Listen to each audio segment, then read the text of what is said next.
Assalamualaikum warahmatullahi wabarakatuh.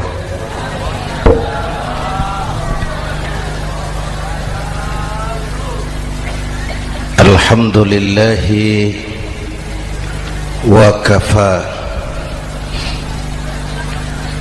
wassalatu wassalamu ala sayyidina Muhammadin al-Mustafa wa ala alihi wa ashabihi ahli sidqi wal wafa, amma ba'du. Para ulama, para habaib, para masyayikh yang saya muliakan, yang terhormat Bapak Kapolres dan Bapak Dandim, Sahibul Bait, segenap keluarga besar Pondok Pesantren Raudhatul Muta'allimin Al-Aziziyah, bapak-bapak, ibu-ibu, hadirin hadirat ma'asyiral muslimin yang saya cintai. Saya bersyukur dapat menghadiri haflah Maulidin Nabiil Karim, dan saya bangga dan terharu dengan keberadaan Pondok Pesantren Raudhatul Muta'allimin Al-Aziziyah ini. Sekarang ini banyak orang bisa memberi contoh, tapi sedikit orang bisa menjadi contoh. Memberi contoh itu mudah, tapi menjadi contoh itu yang sulit. Oleh karena itu, pada kesempatan ini kita ingin mengambil contoh bagaimana Rasul melaksanakan perjuangan. Apa modal utamanya? Saya sampaikan 3 sajalah, mudah-mudahan selesai 10 menit.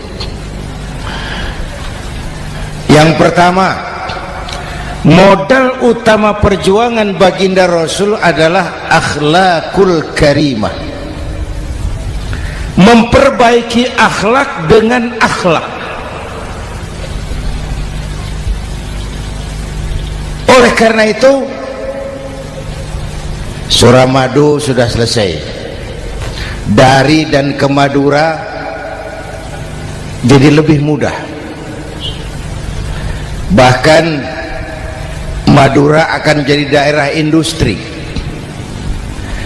Tetapi yang kita ingin, Madura tetaplah Madura. Akhlak tidak boleh berubah. Zaman boleh berubah, akhlak tidak. Masa boleh berganti, tapi keyakinan tidak boleh mati. Nah, soalnya adalah kepada siapa kita harus berakhlak. Kita itu kan harus berakhlak kepada 2. Kita harus berakhlak pertama kepada Allah. Ini yang terpenting. 13 tahun Rasul berjuang di Mekah hanya memperbaiki akhlak kepada Allah, menanamkan tauhid, meluruskan akidah, membangun keyakinan. 13 tahun di Mekah itu, dengan perhitungan kalau fondasi kuat, bangunan aman. Kalau fondasi melenceng, bangunan bengkok. Kalau fondasi rapuh, bangunan runtuh. Bangunan bagaimana fondasinya? Orang hidup bagaimana imannya? Kekuasaan dan jabatan baru ada manfaatnya kalau dipegang tangan orang beriman. Kalau tidak, yang muncul Fir'aun. Harta baru terasa manfaatnya kalau dipegang tangan orang beriman.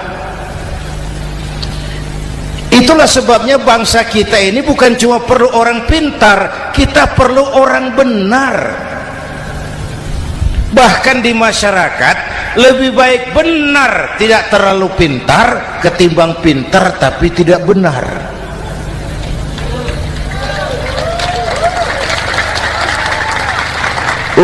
Kalau sudah pintar tidak benar, rusak rakyat itu Pak. Disuruh ngurus beras malah nimbun beras, ya. Disuruh ngurus laut jadi bajak laut. Disuruh ngurus hukum, bikin hukum seperti pisau, tajam ke bawah, tumpul ke atas.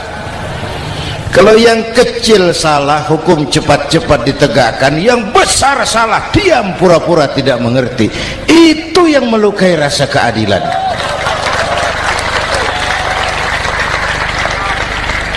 Mulai dari akhlak kepada Allah. Bagaimana cara berakhlak kepada Allah? Caranya dua. Pertama, jangan menyekutukannya dengan sesuatu pun. Yang kedua, jangan menyembah kecuali hanya kepadanya. Itu akhlak kepada Allah. Konsisten, disiplin. Saya bersaksi tiada Tuhan selain Allah, maka saya tidak akan menyembah kecuali hanya kepada Allah.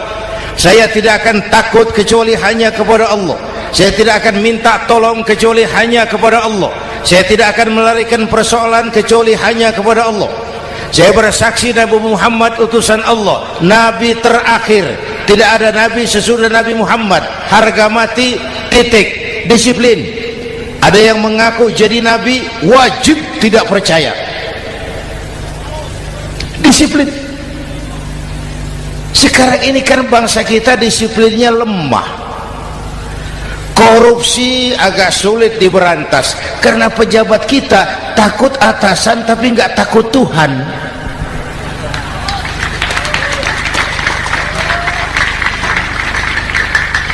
Itu sama dengan anak muda naik sepeda motor ngebut, lampu merah jalan terus, di stop sama polisi. Prit, iya Pak. Minggir, siap.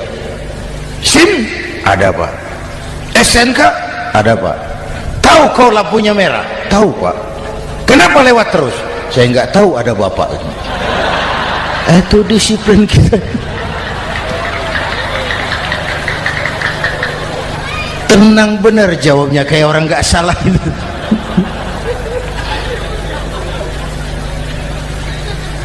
Iman. Apalagi belakangan ini saya sering bilang gini Pak, ini humor tapi agak tasawuf. Orang yang paling tenang hidupnya itu tukang parkir. Coba lihat tukang parkir, walaupun mobil banyak, mereknya bagus-bagus, tidak pernah sombong. Benar ini, tenang. Nanti mobil pergi satu demi satu, habis sama sekali, dia tidak sedih. Tenang. Mobil banyak tidak sombong, mobil habis tidak sedih. Apa rahasianya? Ternyata, nih tasawufnya di sini. Tukang parkir tidak merasa memiliki, tapi merasa dititipi. Itu. Siapa saja yang merasa memiliki, bersiaplah kehilangan, dan itu menyakitkan. Tapi kalau merasa dititipi, jabatan, harta, anak, istri, semua titipan, hiduplah seperti tukang parkir. Pertama, titipan tidak boleh bikin kita sombong. Dititipi kok sombong, tidak pantas ya. Pak Zainuddin titip mobil ya, silakan. Yang punya mobil pergi, saya peteteng. Tidak pantas dititipi kok sombong. Ada orang dititipi jabatan oleh Allah sombong, dititipi sombong. Ada enggak pejabat sombong? Ada, namanya Fir'aun. Itu pejabat-pejabat sombong anak buah Fir'aun semua. Dititipi harta oleh Allah, jadi orang kaya sombong, sama tetangga tidak mau kenal, orang lain kecil semua, jalan tidak injak tanah. kuntilanak. Yang kedua penting, titipan harus dijaga baik-baik. Kalau tidak, yang nitip marah. Yang nitip marah. Pak, titip sepeda motor, silakan. Waktu diambil sepeda motor, kaca spion pecah, knalpot hilang, bemper hancur. Marah enggak yang nitip? Marah. Saya kan titip, kenapa enggak dijaga baik-baik? Dititipi harta oleh Allah jadi orang kaya supaya bangun pesantren, bela yatim, santuni yang lemah. Pelitnya 17 setan. Yang nitip marah. Dititipi jabatan oleh Allah isinya korupsi saja, yang nitip marah. Nah, saya mau kasih lihat sekarang. Allah titip Indonesia. Allah titip Indonesia. Hai rakyat, ini Indonesia, aku titip, kata Allah. Sebentar, ada meja mau naik. Silakan, Mas. Iklan. Ya, terima kasih. Jangan disangka kalau disediakan air teh pidatonya jadi lama. Dekorasi ini kok. Sampai mana tadi?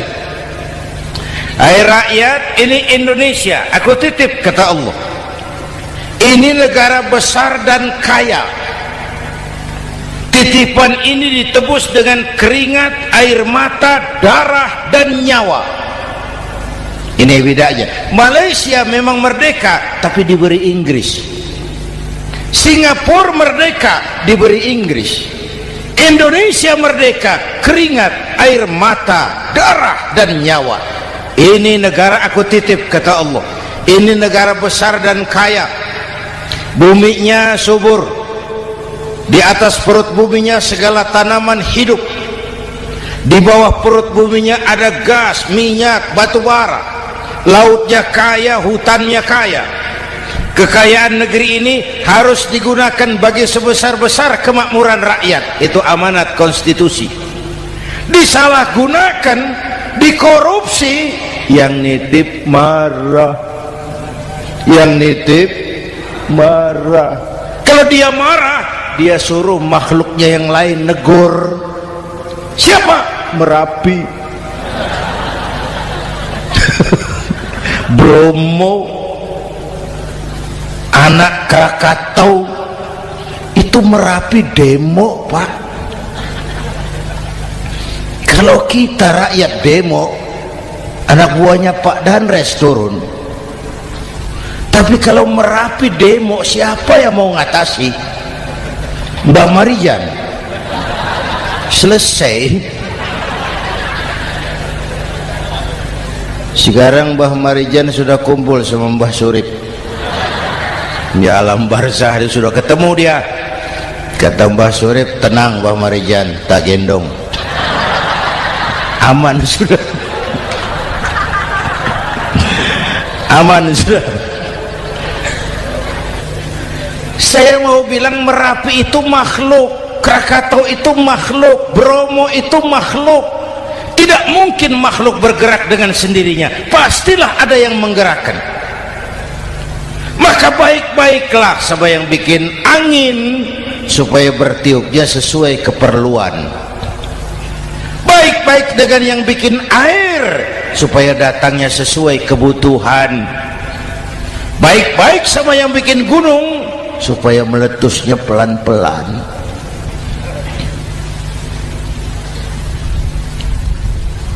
Bapak Ibu hadirin yang saya hormati, menjaga titipan. Jangan menyembah kecuali hanya kepadanya. Jangan menyekutukannya dengan sesuatu pun. Ayo, saya ngobrol kita. Bapak Ibu hadirin yang hadir di sini ini, kita ini semua hamba Allah apa bukan? Hamba Allah. Kata siapa? Kata kita. Kalau kata kita namanya ngaku. Ngaku itu boleh dan murah. Apa diakui? Kita belum tahu. Ya, kan baru kata kita itu. Dan tidak otomatis kalau kita bilang saya ini hambamu ya Allah, lalu Allah jawab iya ya. Tidak, wong itu kan kata kita. Saya hamba Allah, kata saya. Berapa banyak orang perbuatannya, ucapannya berkata saya hamba Allah, perbuatannya menyatakan dia hamba setan, hamba nafsu, hamba dunia, budak jabatan. Tidak sesuai ucapan dengan perbuatan. Jadi hamba Allah itu nggak mudah, digojlok, diuji. Coba lihat, yang jelas diakui sebagai hamba itu baru satu yang kita peringati ini, baginda Nabi. Allah mengakui kapan? Waktu menceritakan Isra dan Mi'raj. Apa yang dipakai kalimat? Subhanallazi asra bi'abdih. Maha suci Allah yang telah menjalankan hambanya. Hambanya Muhammad itu hambaku, aku jalankan dia. Allah mengakui. Kapan kalimat ini turun? Setelah Nabi digojlok, ditempa, digembleng, diuji, difitnah, dicaci maki, dilontari kotoran unta, sahabat-sahabatnya dibantai. Lolos, Muhammad betul-betul hambaku. Ayo Isra Muhammad. Subhanallazi asra bi'abdi, hambaku. Jadi kalau mau jadi hamba Allah ya diuji, digojlok, digembleng. Nah, mari kita lihat kehambaan baginda Nabi. Orang yang paling bersih hatinya Rasulullah. Orang yang paling baik akhlaknya Rasulullah. Orang yang dosanya sudah mendapat jaminan ampun Rasulullah. Tapi Rasulullah kalau sholat malam bengkak kakinya karena rajin sujud. Hati bersih, akhlak terbaik, dosa sudah diampuni. Tapi kalau sholat malam kakinya bengkak karena rajin sujud. Saya tahu di sini juga banyak yang kakinya bengkak. Cuma urusannya apa? Itu urusan masing-masing. Pada tingkat seperti itu Rasulullah, saya perlu Allah, saya perlu Allah, saya perlu Allah. Yang 100 tahun kita bangun selesai oleh gempa 3 menit. Ya, yang 100 tahun kita bangun ternyata selesai oleh gempa 3 menit. Kita perlu Allah, kita perlu Allah. Makanya musibah itu kan kalau menimpa orang baik-baik namanya ujian. Kalau menimpa orang setengah baik itu paru-paru yang bikin malaikat bingung. Sholat rajin, maksiat tekun, baca Quran mau, fitnah orang hobi, ngaji nyolong jalan terus. Untung di sini nggak ada yang begitu. Di Jakarta banyak. Di sini insya Allah sama. Jakarta. Orang separuh-separuh seperti itu kalau dapat musibah itu namanya teguran, bukan ujian. Kenapa ditegur? Lalai. Nah, kalau orang jahat dapat musibah itu namanya persekot. Uang muka tanda jadi. Kontannya nanti di akhirat. Kalau diuji bukan saja harus sabar, tapi harus lulus. Kalau ditegur, introspeksi, perbaiki yang kurang, kurangi yang memang berlebihan. Bertali-tali, bersambung-sambung musibah ini, dan musibah kalau datang tidak pernah memilih, tidak pernah memilih. Bapak Ibu hadirin yang saya muliakan, jadi mari yang pertama jaga akhlak kita kepada Allah. Jangan menyekutukannya dengan sesuatu pun, jangan menyembah kecuali hanya kepadanya. Sekarang kan musim entertain, orang pandai membangun pencitraan, orang pinter bikin bungkusan. Sekarang ini kiai sama dukun tipis bedanya. Bener Pak, pemburu hantu pakai sorban, pakai gamis, nanti kiai pakai helm. Atribut sudah kacau sekarang ini, siapa pakai apa, siapa mau jadi apa, ndak jelas. Sementara masyarakat kita memang agak kutil, kurang teliti, cepat heran, gampang kagum. Pernah terjadi suatu saat tabrakan di jalan, keras sekali, korban jatuh berlumur darah, dikerubungi orang banyak. Datang wartawan mau ambil gambar dari dekat, sulit, banyak sekali orang ngerubung. Dia cari akal, tolong saya dikasih jalan ke dekat korban. Orang menoleh semua. Saudara siapa? Saya bapaknya korban, katanya. Dia mengaku bapaknya korban. Ya orang minggir semua, minggir, ada bapaknya korban. Orang minggir semua, dia maju ke depan korban. Sampai di depan korban pucat mukanya itu wartawan. Kenapa? Yang ketabrak anak monyet, Pak. Dia sudah ngaku bapaknya korban.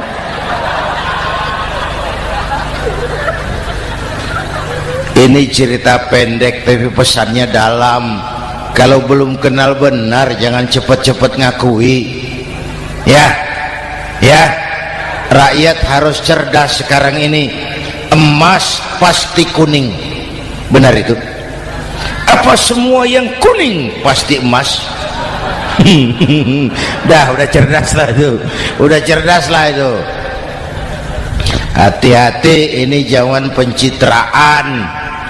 Orang pandai bikin bungkusan. Oleh karena itu kita juga harus punya filter supaya tidak hanyut oleh kedangkalan-kedangkalan pencitraan itu.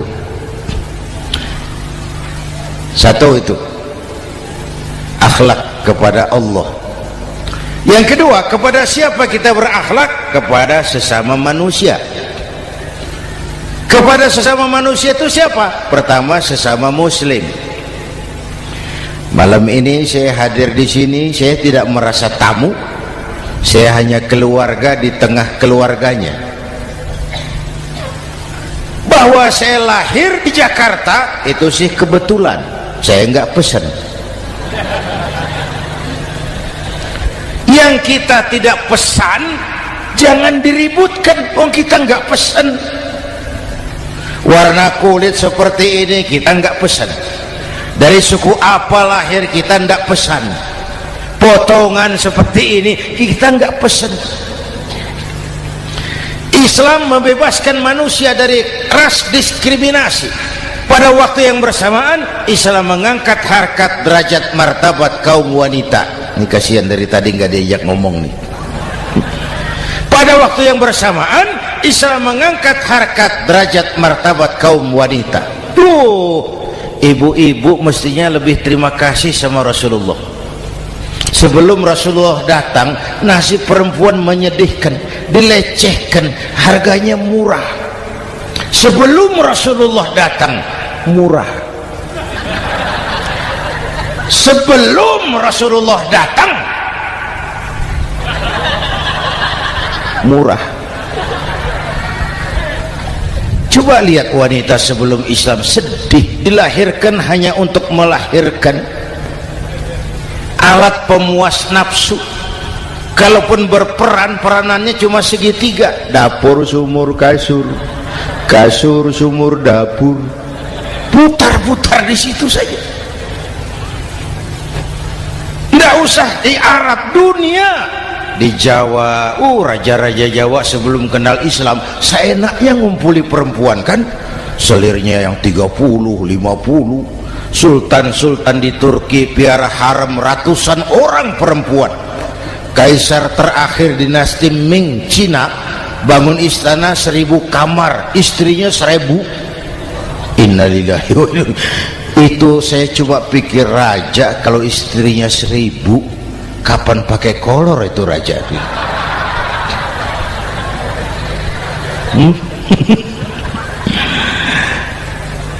Rasulullah datang terenyuh, an-nisa imadul bilad, perempuan jangan diperlakukan begitu, perempuan tiang negara. Kalau baik perempuan, baik negara. Kalau rusak perempuan, hancur negara. Waktu ditanya, ya Rasul, siapa yang paling harus saya taati di dunia? Ibumu. Setelah itu siapa lagi? Ibumu. Setelah itu siapa lagi? Ibumu. Setelah itu siapa lagi? Bapakmu. Menghargai perempuan, ibumu, ibumu, ibumu, bapakmu. Ibu 3 kali disebut, bapak 1 kali, ibu 3 kali, bapak 1 kali, ibu 3, bapak 1 bapak. Gimana sih ngitungnya jadi kerok begini? Salah ngitungnya, salah.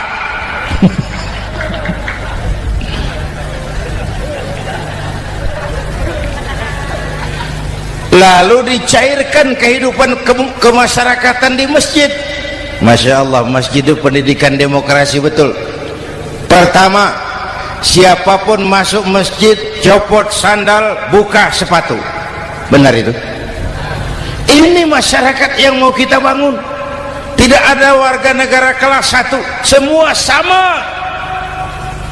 Lurah masuk masjid buka sepatu, rah. Camat masuk masjid buka sepatu, mat. Gubernur masuk masjid buka sepatu, Nur. Nikmatnya masyarakat masjid, nikmatnya masyarakat masjid. Coba binatang saja harganya tidak sama toh. Sapi yang mahal, yang gemuk, betul, karena harga sapi pada dagingnya. Makin gemuk sapi makin mahal harganya. Tapi ada burung perkutut lebih mahal dari sapi, padahal dagingnya sedikit, betul. Kenapa harganya lebih mahal dari sapi? Harga perkutut suaranya. Di mana harga manusia yang paling gemuk? Silahkan bersaing dengan sapi. Maaf.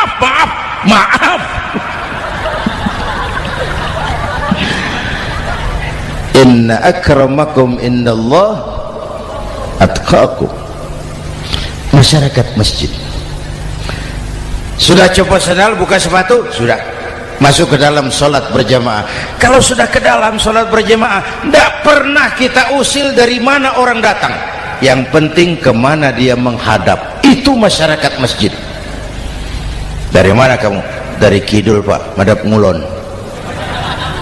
Kamu dari mana? Dari lor, Pak, madhab ngulon. Kamu dari mana? Dari kulon, madhab ngulon juga. Ini kan konsep Bhinneka Tunggal Ika. Dari manapun orang datang, apapun warna kulitnya, dari suku apapun ia dilahirkan, kalau akidahnya sama, itu saudara kita. Lalu sholat berjamaah. Apa itu? Hidup bermasyarakat, berbangsa dan bernegara. Harus ada imam, harus ada makmum. Kenapa? Ini saya harus agak hati-hati ya, pakai sarung angin ini. Apa tadi ngomong apa saya? Sholat berjamaah, bermasyarakat, berbangsa dan bernegara. Ada imam, ada makmum. Siapa makmum? Kita ini rakyat. Siapa imam? Para pemimpin negara. Apa bedanya? Imam harus dipilih, makmum nggak usah. Coba baca kitab fikih yang setebal apapun, nggak ada bab pemilihan makmum. Nggak usah, makmum nggak usah dipilih. Orang buta boleh jadi makmum, orang bisu boleh jadi makmum, tukang mabuk boleh jadi makmum, tapi tidak tiap orang boleh jadi imam. Imam harus dipilih. Siapa yang jadi imam? Pertama, a'lamuhum, orang yang paling alim di kampungmu angkat jadi imam. Yang paling alim, bukan yang paling tua. Yang paling alim, tahu urusan, punya konsep, punya visi dan misi, mengerti negara ini mesti dibawa kemana, jalan keluarnya apa, angkat jadi imam. Pak, ada dua orang Pak, alimnya sama, yang mana yang dipilih? Kalau ada dua orang alimnya sama, kata Nabi, afsahuhum, yang lebih fasih lidahnya. Apa artinya fasih? Nyambung sama rakyat, tahu apa yang dimaui rakyat, nyambung. Tidak sah orang fasih bermakmum kepada imam cedal.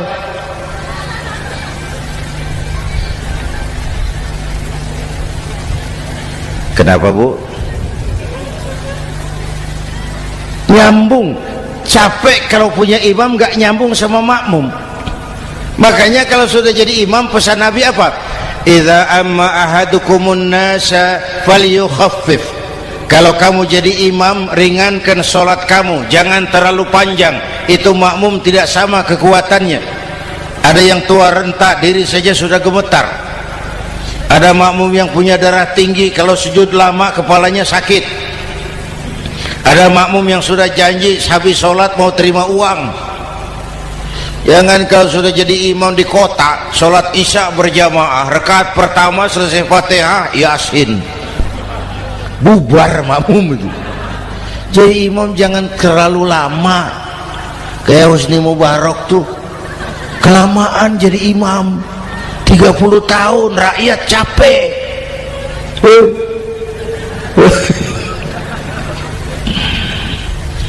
Bapak Ibu hadirin yang saya hormati, nah masyarakat Islam ini loyal, taat, setia. Kapan? Kalau imamnya benar.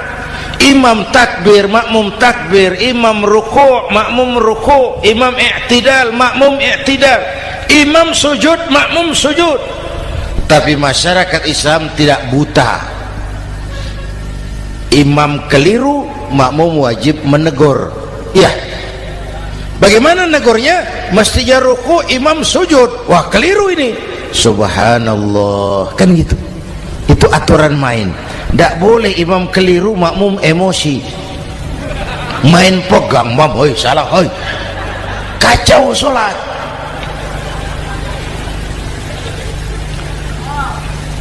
Imam buang angin, apa makmum lalu berkata, demi kesetiaan saya kepada imam, imam buang angin, saya lebih keras lagi. Goblok. Iyyaka na'budu wa iyyaka nasta'in. Sampai situ imam buang angin, minggir, tidak usah ribut. Yang di belakang satu orang maju ke depan, lanjutkan pekerjaan imam. Yang penting imam tahu diri, buang angin, minggir. Ini negara rusak karena imam sudah buang angin. Tenang aja, kayak orang nggak salah gitu loh.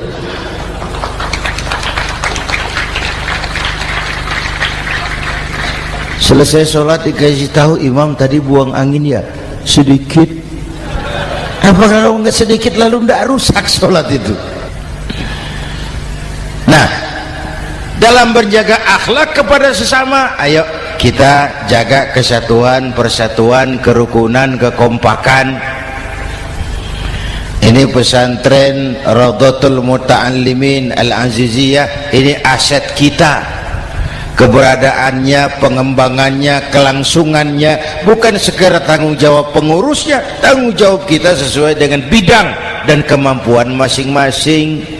Yang punya jabatan bantu dengan wewenangnya, yang punya harta bantu dengan uangnya, yang punya tenaga bantu dengan tenaganya, yang bisa doa bantu dengan doanya, yang tidak bisa apa-apa bantu dengan diam. Diam saja lumayan loh itu membantu. Bapak Ibu hadirin yang saya hormati, saya ingat almarhum Panglima Besar Sudirman pernah bilang, kamu itu kalau mau menang harus kuat, kalau mau kuat harus bersatu, kalau mau bersatu hidupkan semangat silaturahmi. Mau menang harus kuat, mau kuat harus bersatu, mau bersatu hidupkan silaturahmi. Bapak Ibu hadirin, rukun antar umat seagama. Beda pendapat boleh, marah jangan. Kalau di Jakarta kan sekarang lagi musim apa itu wahabi yang bid'ah, sedikit bid'ah itu. Saya sih bilang yang suka tahlil bagus, terusin. Yang nggak suka tahlil nggak apa-apa, tapi jangan mencaci maki yang suka tahlil. Orang yang mabuk masih banyak kok yang tahlil dicaci maki. Kita nih seperti orang kurang kerjaan. Waktu guru saya Hadratul Mukarram Ki Haji Dr. Idham Khalid wafat, saya ajak orang baca Fatihah. Selesai, saya lagi duduk di belakang, seorang pengusaha nemui saya, Kiai, kenapa? Saya coba ingin kepastian. Apa? Orang yang sudah mati dibacakan Fatihah itu apa pahalanya sampai? Saya bilang gini, Mas, kamu kalau nggak percaya mati aja dulu. Saya bacain Fatihah, tunggu di sono. Kalau nggak nyampe balik lagi nggak apa-apa.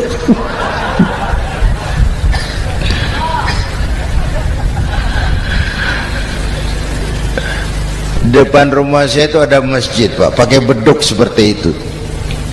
Ada teman saya Kiai pakai beduk masjidnya. Iya pakai. Kan Rasulullah enggak pakai. Enggak, memang bid'ah tuh. Loh, siapa bilang? Beduk itu bukan agama, itu budaya, tanda masuk waktu. Bukan manggil orang sholat. Manggil orang sholat pakai azan, tanda masuk waktu. Itu hebatnya Wali Songo, pakai beduk. Kalau nggak mau pakai beduk boleh, teriak-teriak juga boleh. Maghrib, maghrib, boleh. Tapi Wali Songo kan bijaksana, pakai beduk saja, sekali pukul satu desa dengar. Itu bijaksananya dakwah Wali Songo. Kalau beduk dianggap bid'ah, miskin kita. Itu budaya. Seperti sepeda motor, itu budaya. Kalau nggak mau pakai beduk boleh, teriak-teriak juga boleh. Maghrib, maghrib, boleh. Tapi Wali Songo kan bijaksana, pakai beduk saja, sekali pukul satu desa dengar. Itu bijaksananya dakwah Wali Songo. Kalau beduk dianggap bid'ah, miskin kita. Itu budaya. Seperti sepeda motor, itu budaya. Kalau beduk dia nggak bid'ah, sepeda motor bid'ah tuh.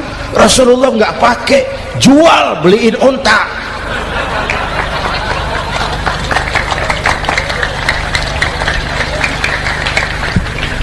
Ayo cari persamaan, jangan memperbesar perbedaan. Hormati pendapat orang kalau pendapat kita juga ingin dihormati. Kasus Ahmadiyah meledak lagi di Cikesik, Banten. Lalu pendekar-pendekar HAM menganggap itu tirani, mengganggu kebebasan beragama. Dia lupa bahwa Ahmadiyah masalahnya bukan kebebasan beragama, tapi penodaan terhadap agama. Kalau kebebasan beragama sih umat Islam welcome. Orang mau Hindu, mau Buddha, mau Kristen bebas memilih agamanya masing-masing. Tapi ini kan Ahmadiyah lain, ngakunya Islam tapi ada nabi lagi sesudah Nabi Muhammad, namanya Mirza Ghulam Ahmad, asal dari India. Saudara hadirin yang saya hormati, ini yang prinsip penodaan terhadap agama. Kalau nggak ngaku Islam nggak masalah.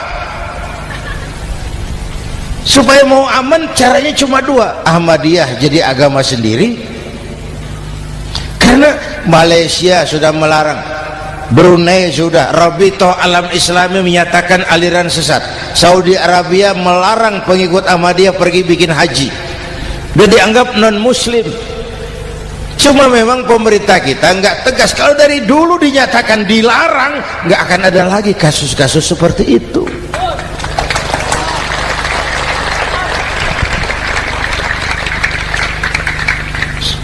Nah, selain itu kita umat juga harus disiplin.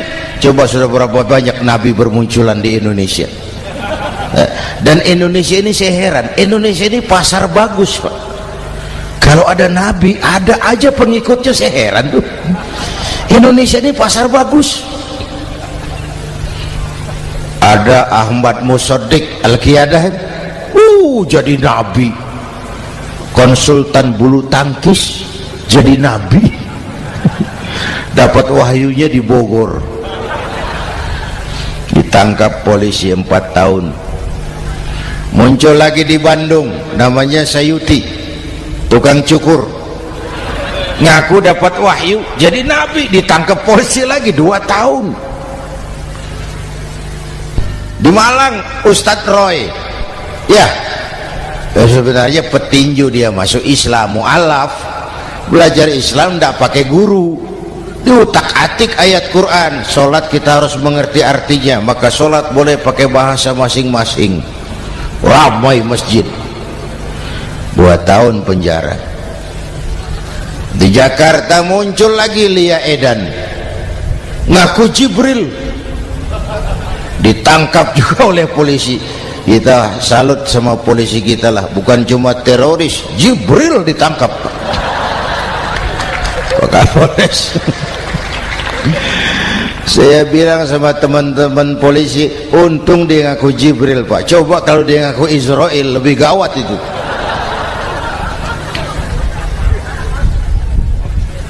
Yang parah, antara Cirebon Losari, dia perbatasan Jawa Tengah Jawa Barat, pernah muncul agama baru namanya agama Jasun, agama Jawa Sunda, agama Jasun Jawa Sunda. Yang jadi nabi Tugimin. La haula wala quwata. Saya bilang ini jangan jadi nabi, jadi kiai juga nggak angker ini. Al Mukarram Bapak Kiai Tugimin, nggak enak. Yang lebih ndak enak selawatannya loh itu. Kalau kita kan tadi nikmat tuh, ya Habibi ya Muhammad, nikmat rasanya itu. Coba ganti sama yang tadi, wah enggak, ya Habibi ya Tugimin, enggak enak itu, Pak. Jadi umat Islam itu sangat menghormati orang lain agama. Soal agama orang lain, lakum dinukum, awas hati-hati kalimatnya. Kita menghormati orang lain agama.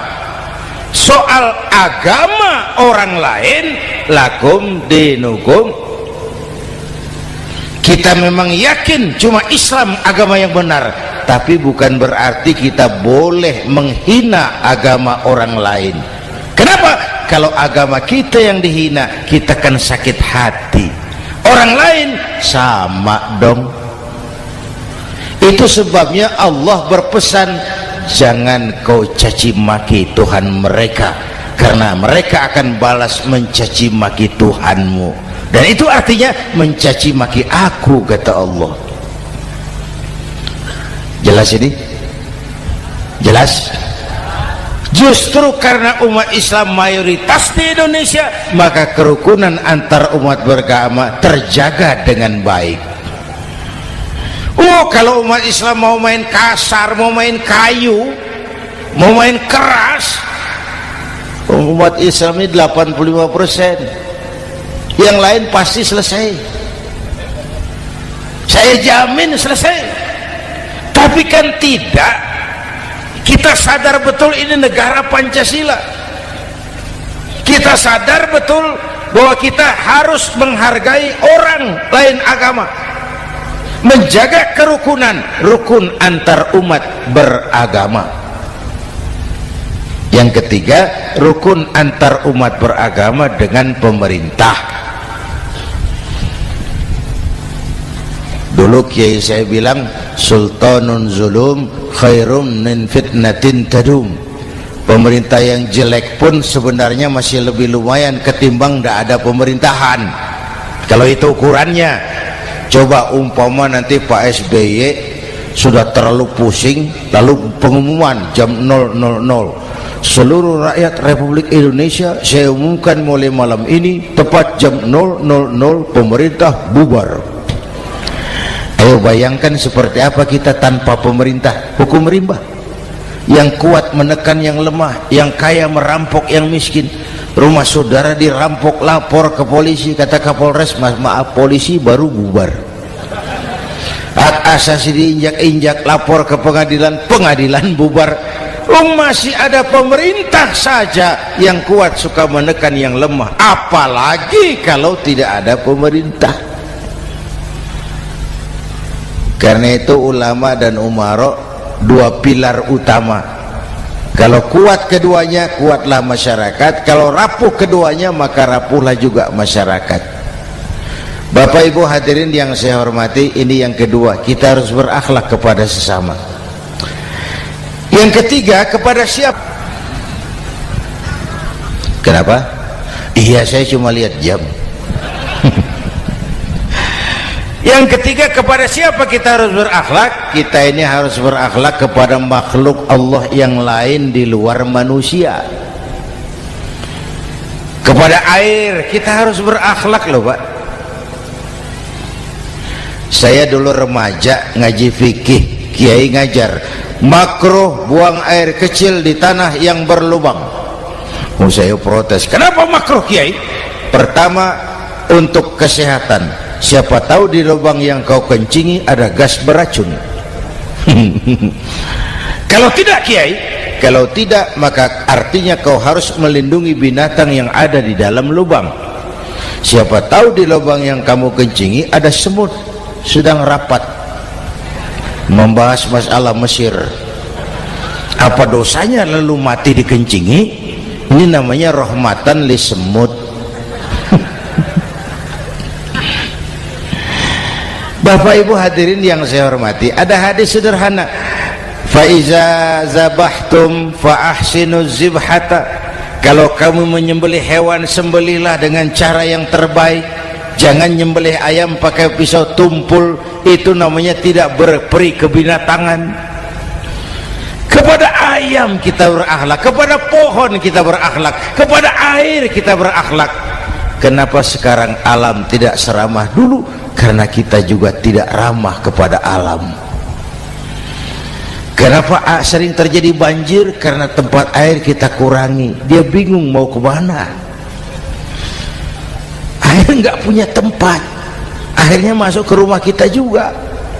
Masuk dalam zoharul fasadu wal bil barri wal bahri bima kasabat aydin nas. Karena kita tidak berakhlak kepada lingkungan.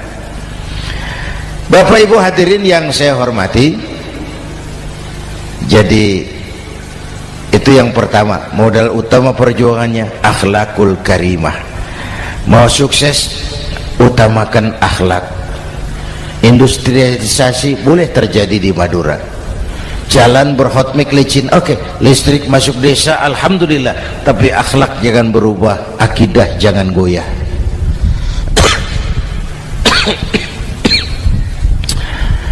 Teknologi tidak bahaya, yang bahaya orang yang menggunakannya.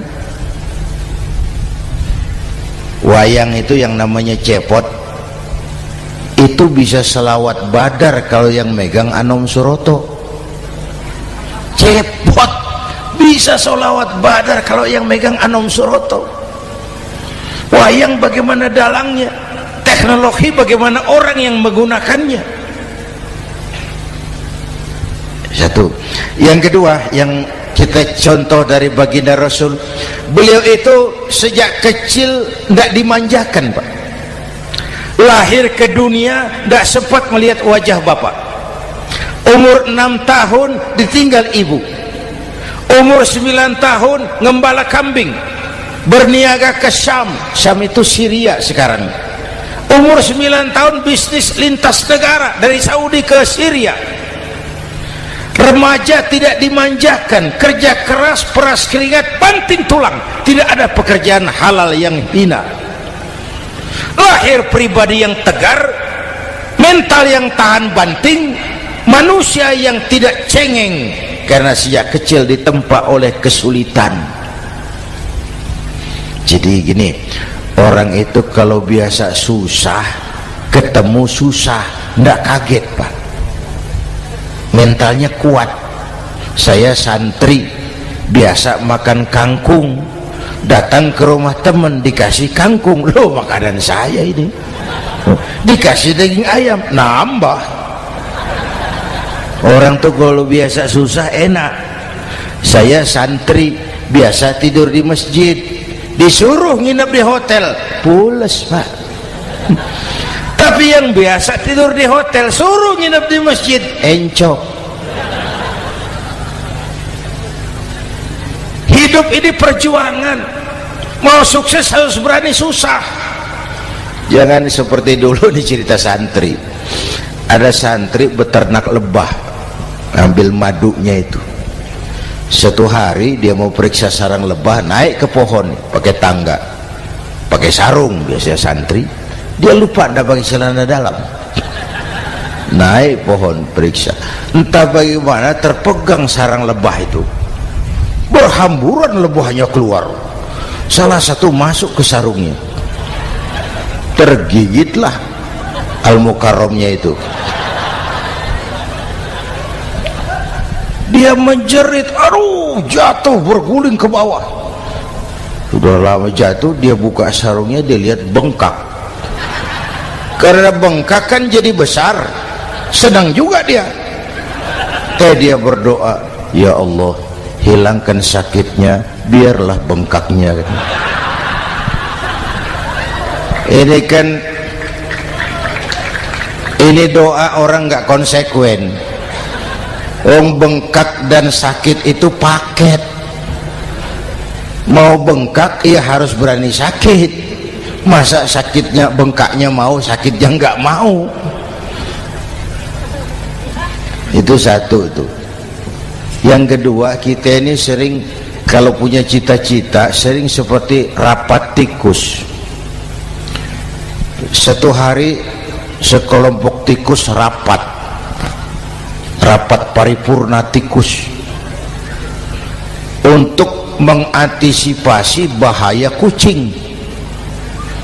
Bagaimana supaya kucing itu jangan lagi mengganggu kita.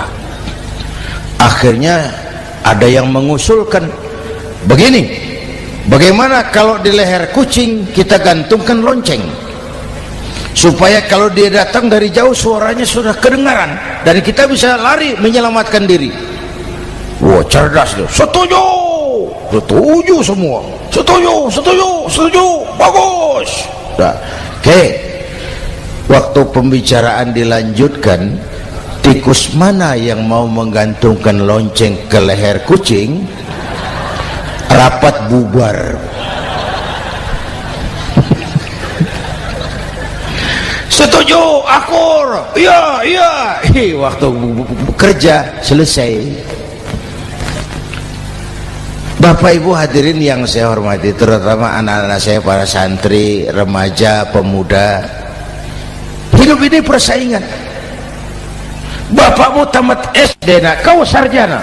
Bapakmu cuma jadi RT, nak, kau camat. Bapakmu tukang tabal ban, kau harus punya pabrik ban. Anak saya pertama dulu saya titip mondok di Tebu Ireng. Tahun pertama pulang saya kontrol, sini kau, apa hasilmu setahun di pesantren?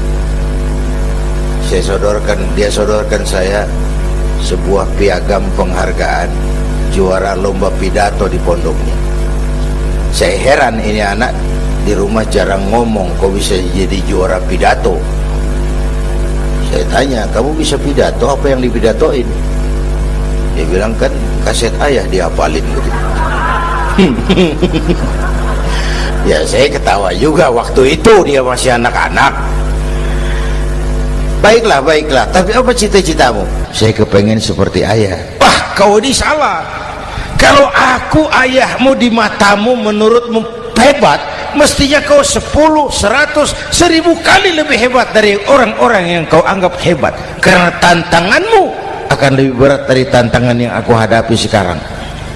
Kalau kau sama dengan aku, kau ditinggalkan zaman karena kau tidak mampu menjawab tantangan zamanmu. Bapak Ibu hadirin yang saya hormati, persaingan tajam, tantangan makin berat. Oleh karena itu diperlukan semangat yang dicontohkan Nabi. Kerja keras, peras keringat, banting tulang. Tidak ada pekerjaan halal yang hina. Sejak kecil ditempa oleh kesulitan. Asal jangan seperti saya tadi ngobrol sama teman-teman, sekarang ini di negara kita banyak politisi miskin negarawan. Pejabat-pejabat kadang-kadang kalau ngelihat rakyat tuh komentarnya nggak berpihak kepada rakyat. Saya ingat waktu Mentawai dihantam gempa, Nias hancur, infrastruktur hancur, rumah rakyat luluh lantak. Ketua DPR Pak Marzuki Ali bilang, bagaimana itu rakyat? Ya itu resikonya punya rumah di pinggir laut. Waduh, ini bukan komentar pemimpin, rakyat lagi susah kok dibilang kayak gitu. Saya prihatin dengan ucapan kayak gitu. Waktu cabai 100.000, di sini berapa sekarang? Sama ya. Waktu cabai mahal, ada pejabat bilang, rakyat suruh nanam cabai aja di halaman rumahnya. Ini kan nggak solutif dan nggak cerdas. Cabai naik, rakyat suruh nanam cabai. Nanti beras naik, rakyat suruh nanam padi. Yang saya khawatir kalau telur mahal, apa rakyat suruh bertelur gitu? Ini kan nggak cerdas dan nggak solutif. Bapak Ibu hadirin yang saya hormati, apalagi tadi sudah saya bilang di awal, kita ini bangsa yang ditempa oleh kesulitan. Mau merdeka saja dengan keringat, air mata, darah dan nyawa. Kita tidak boleh cengeng menghadapi kesulitan ini. Tegar, tahan uji, tahan banting, dan seterusnya. Itu hal yang kedua. Yang ketiga, terakhir, Rasulullah itu sosok yang ibadahnya luar biasa. Tadi sudah saya jelaskan sebagian. Ibadahnya luar biasa. Ayo kita bantu keamanan negeri kita ini. Dengan apa? Istighfar. Wa ma kana Allahu mu'adzibahum wa hum yastaghfirun. Allah tidak akan turunkan bencana selagi di tengah mereka masih banyak orang-orang yang istighfar. Rasulullah yang dosanya sudah diampuni sehari 100 kali istighfar. Ayo kita ngobrol ini. Pak, saya ini, Zainuddin ini, kalau mengharap masuk surga dengan amal yang saya kerjakan sendiri, rasa-rasanya tipis harapan. Bener. Sholat saya berapa banyak saya tahu, sedekah saya berapa duit saya tahu, dosa saya berapa banyak saya tahu.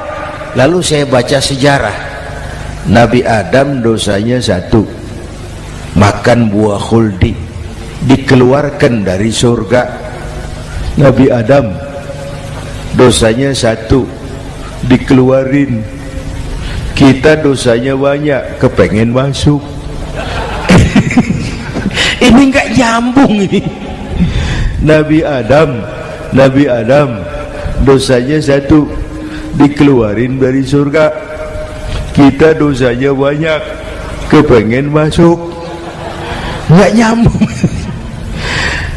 Apa yang bikin saya besar hati? Apa yang bikin saya optimis?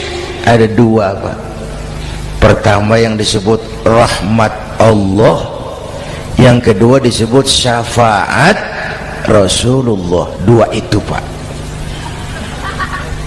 Oh, kalau kita ini insya Allah nanti sampai ke surga, amin, amin. Kalau kita ini sampai ke surga, Pak, saya jamin itu bukan karena amal kita, itu karena rahmatnya Allah. Ndaklah seberapa banyak sih amalan kita mau menggapai surga.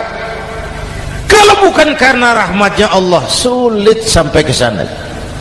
Hei manusia, dosamu besar, tapi lihat rahmatku lebih besar. Hei manusia, salahmu banyak, tapi ampunanku lebih banyak. Kau nangis di hadapanku, aku senyum melihatmu.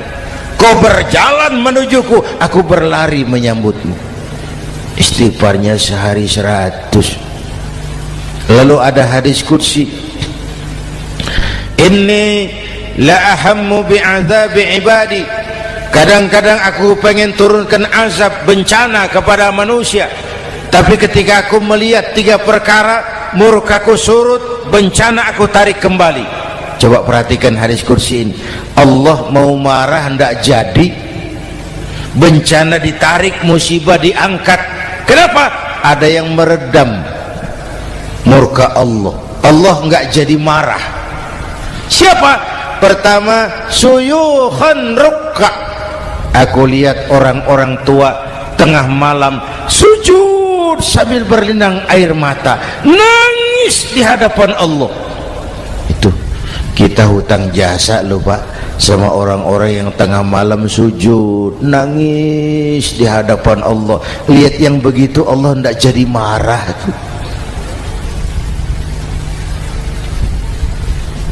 Saya tahu nih bapak-bapak ini, ibu-ibu kan suaminya sering bangun tengah malam ya, Bu. Kencing.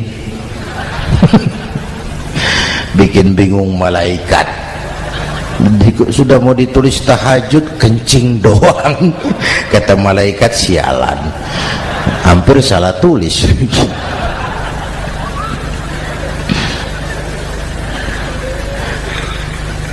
Aku lihat orang tua tengah malam sujud sambil berlinang air mata.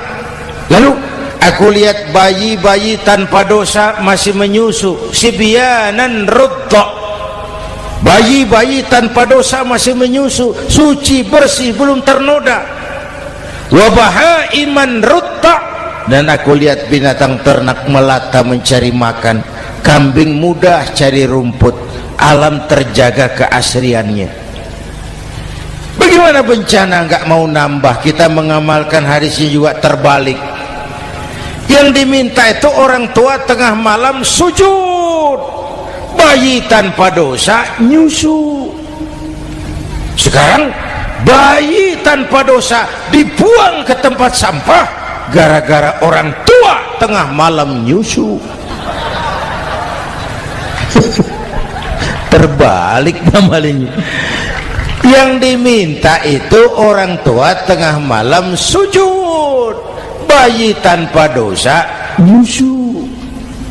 Ini bayi tanpa dosa dibuang ke tempat sampah gara-gara orang tua tengah malam.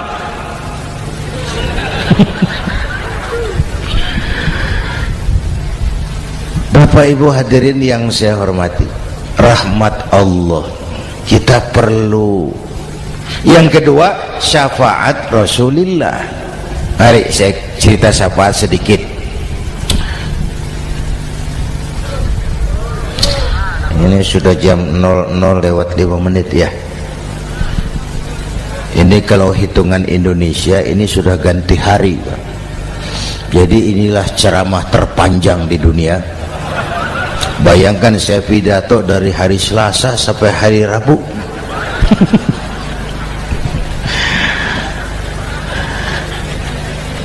Syafaat. Ya, saya singkat ceritanya. Nanti itu Pak, setelah alam ini hancur sehancur-hancurnya, bumi gempa, gunung meletus, air laut tumpah ke darat, halilintar menyambar, planet-planet bertabrakan, semua yang hidup mati bareng tanpa persiapan, termasuk malaikat mati. Yang tinggal cuma Allah sendirian. Yang lain hancur semua, tinggal Allah sendirian. Allah patroli, berseru-seru, limanil mulkul yaum, ahai, siapa penguasa hari ini? Mana Fir'aun yang ngaku Tuhan? Nongol kalau memang Tuhan.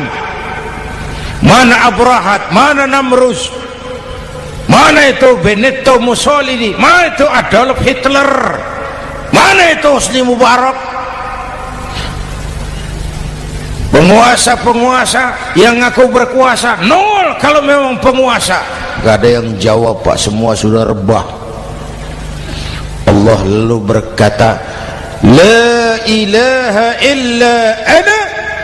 Ternyata tidak ada Tuhan lain selain aku. Allah sombong waktu itu. Kalau Allah sombong itu pantas. Hadis qudsi mengajarkan al-kibriya'u libasi, sombong itu pakaianku, kata Allah. Cuma aku yang pantas pakai. Kamu manusia nggak pantas pakai pakaianku, kebesaran. Pakaian Allah mau dipakai, sombong itu pakaian Allah, cuma Allah yang pantas pakai. Nanti itu yang pertama dihidupkan bukan kita, malaikat dihidupkan lebih dulu. Tiupan pertama, malaikat hidup semua, diatur panitia akhirat. Yang nyambut tamu siapa, yang pimpin marawis siapa. Malik siap, sediakan neraka. Aku mau bakar itu bajingan tengik yang waktu di dunia nggak mau sujud, jauh dari ulama, tinggal di masyarakat jadi biang kerok, sama yatim kejam. Sediakan neraka. Baik Ridwan, iya, sediakan surga. Aku mau balas hamba-hambaku yang waktu di dunia rajin sujud, dekat dan cinta kepada ulama, santun kepada yatim, suka menolong orang yang memerlukan pertolongan. Baik Jibril, Mikail, iya, ke surga. Untuk apa ya Rabb? Ambil kendaraan bernama Buraq, turun ke alam, cari di mana kubur kekasihku Muhammad, bangunkan dari kuburnya, bawa ke surga. Turun Jibril dan Mikail, cari kubur Nabi. Wong alam sudah hancur-hancuran, jangan cari kuburan, cari bangkalan aja nggak ketemu. Bingung dua-dua. Jibril, sebelah mana kubur Nabi? Nggak tahu Mikail. Lalu dua-duanya sujud mohon pertolongan Allah. Dengan izin Allah terbuka kubur Nabi. Allahumma sholli alaihi wa ala alihi.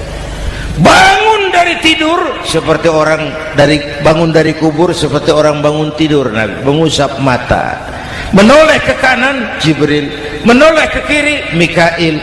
Lalu tanya, ayu yaumin hadza ya Jibril? Ini hari apa Jibril? Ini hari apa? Hadza ma wa'ada ar-Rahman. Ini hari yang dijanjikan Allah Muhammad. Ini kiamat. Kiamat Jibril? Kiamat. Jibril, kalau memang ini hari kiamat, aina ummati? Umat saya mana Jibril? Umat saya mana? Allah karim. Belum pernah saya lihat di dunia ada satu pemimpin yang begini besar cintanya kepada umatnya seperti baginda Rasul.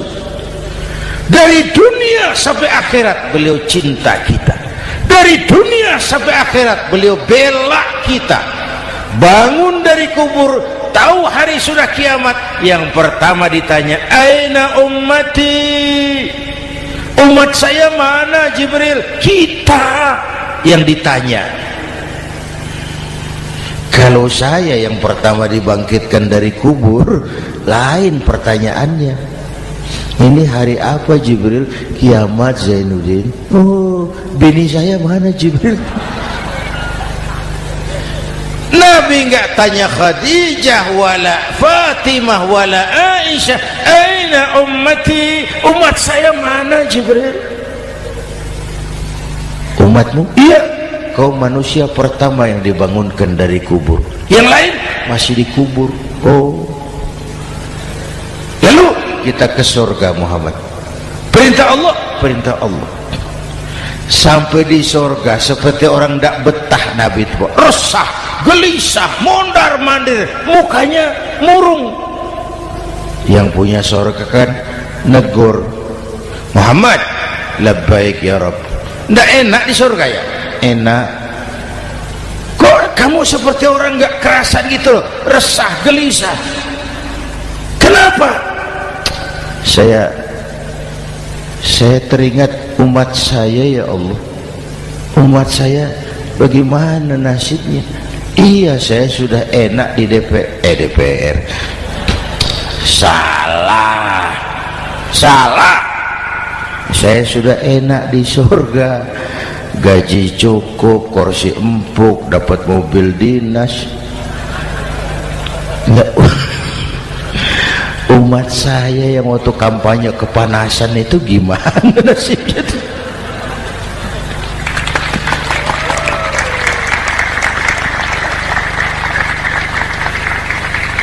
Makanya dulu di Senayan, di depan kantor DPR tuh banyak tukang kaca jualan di situ. Saya bilang ini tukang kaca pintar dagangnya di situ. Pas, maksudnya supaya yang mau berkantor di situ ngaca dulu. Ya, wakil lurah pasti tidak lebih tinggi dari lurahnya. Wakil camat tidak lebih tinggi dari camatnya. Oh, ini kenapa wakil rakyat kok selalu lebih tinggi dari rakyatnya?